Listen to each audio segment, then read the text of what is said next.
আসসালামু আলাইকুম ওয়া রাহমাতুল্লাহি ওয়া বারাকাতুহু।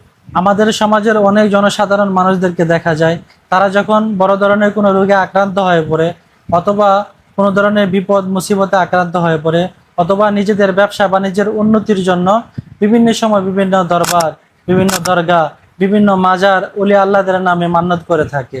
তারা অনেক সময় এই ধারণা পোষণ করে থাকে যে ওলি আল্লাহদের নামে মান্যত করার দ্বারা হয়তো তার রোগ মুক্তি হবে, ওলি আল্লাহদের নামে মান্যত করার ফলে তাদের ব্যবসার মাঝে উন্নতি সাধন হবে, ওলি আল্লাহদের নামে মান্যত করার ফলে তাদের এমন শক্তি রয়েছে যে শক্তির বলে তারা নিজ কুদরতে তাদের এই মুসিবত থেকে উদ্ধার করতে পারবে।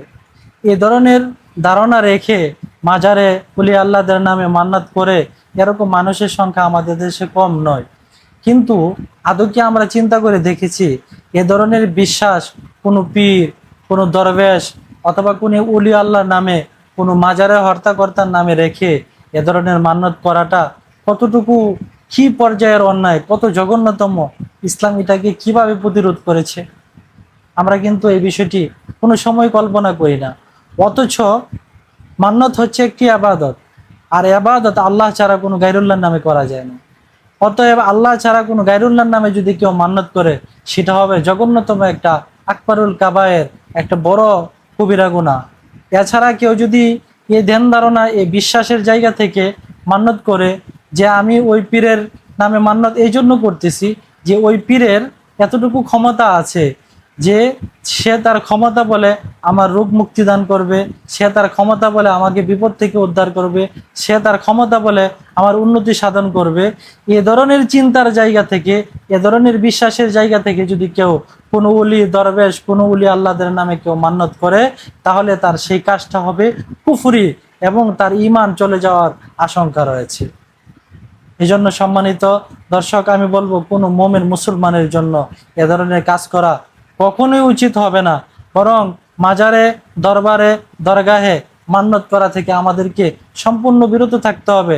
এটা একদিকে যেরকম হারাম, অন্যদিকে বিশ্বাসের ভ্রান্তির কারণে এটা কুফরি পর্যন্ত নিয়ে যেতেছে আমাদেরকে।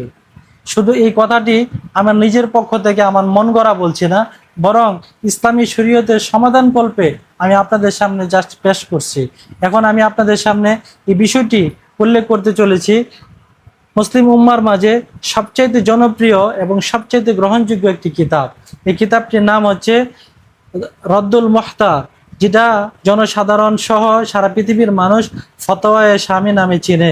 এই ফতোয়ায়ে শামীর 3 নম্বর খণ্ড, পৃষ্ঠা 451 নম্বর পৃষ্ঠা, এ সম্পর্কে তিনি সুস্পষ্ট ফতোয়া উল্লেখ করে বলেন, অমিনহা আন্নাহু ইন জান্না আন্নাল মাইয়িতা ইয়াতাসাররাফু ফিল উমুরি দুনাল্লাহি তাআলা ওয়া ইয়াতাকাদুহু যালিকা কুফরুন।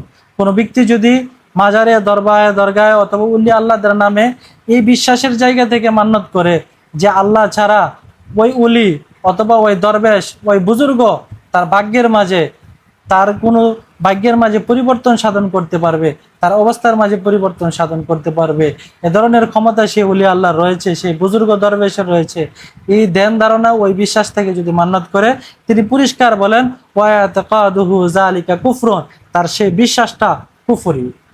এই জন্য ভাই দোস্ত বুজুর্গ, আমাদের সুস্পষ্ট কথা, ইসলামের পরিষ্কার ঘোষণা যে এ ধরনের বিশ্বাস রেখে মাজারে ওলি আল্লাহদের নামে মান্যত করা কুফরি স্তরের পাপ। অতএব আমরা মাজারে সব ধরনের মান্যত করা থেকে, দান দক্ষিণা করা থেকে নিজেদেরকে পুরোপুরিভাবে বিরত রাখার জন্য চেষ্টা করব ইনশাআল্লাহ তাআলা।